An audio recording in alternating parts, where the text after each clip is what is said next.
আসসালামু আলাইকুম ভিউয়ার্স, গণপ্রজাতন্ত্রী বাংলাদেশ সরকার জেলা প্রশাসকের কার্যালয়ে একটি নতুন নিয়োগ বিজ্ঞপ্তি প্রকাশ করেছে, যেখানে আপনারা নারী এবং পুরুষ উভয় প্রার্থী এসএসসি এবং এইচএসসি পাশে আবেদন করতে পারবেন। সো ভিউয়ার্স, আবেদনটি কিভাবে করতে হবে, আবেদন শুরু কবে, শেষ কবে, আবেদন ফি কত টাকা পরিশোধ করতে হবে, সবকিছুই এই ভিডিওতে আমি বিস্তারিত আলোচনা করব। তো চলুন আমরা এখন মূল ভিডিওতে যাই। নিয়মিত নতুন চাকরির আপডেট পেতে নাহার কম্পিউটার চ্যানেলটি সাবস্ক্রাইব করুন এবং পাশে থাকা বেল বাটনটি অন করুন। ভিউয়ার্স, এই নিয়োগ বিজ্ঞপ্তিটিকে 4টি ক্যাটাগরিতে ভাগ করা হয়েছে। 4 নম্বরে দেখুন অফিস সহায়ক, এখানে 18 জন লোক নিয়োগ দেওয়া হবে।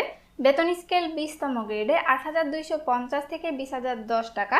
দ্বিতীয় বিভাগ বা সমমানের জিপিএ সহ এসএসসি পাস হতে হবে। 3 নম্বরে নিরাপত্তা প্রহরী, 20তম গ্রেডে 2 জন লোক নিয়োগ দেওয়া হবে, এসএসসি পাস হতে হবে।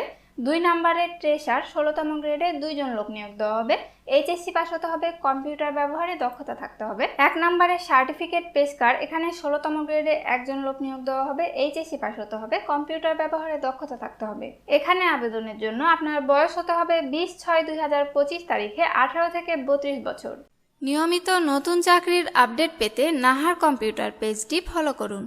আবেদনকারী প্রার্থীকে dcchngANJ.teletalk.com.bd এই ওয়েবসাইটে গিয়ে আবেদন ফর্ম পূরণ করতে হবে। অনলাইনে আবেদনপত্র পূরণ ও পরীক্ষার ফি জমাদানের শুরু তারিখ ও সময় 20/6/2025 তারিখ সকাল 10টায় শুরু হয়ে অনলাইনে আবেদনপত্র জমাদানের শেষ তারিখ ও সময় 20/7/2025 তারিখ বিকাল 5টা পর্যন্ত চলবে।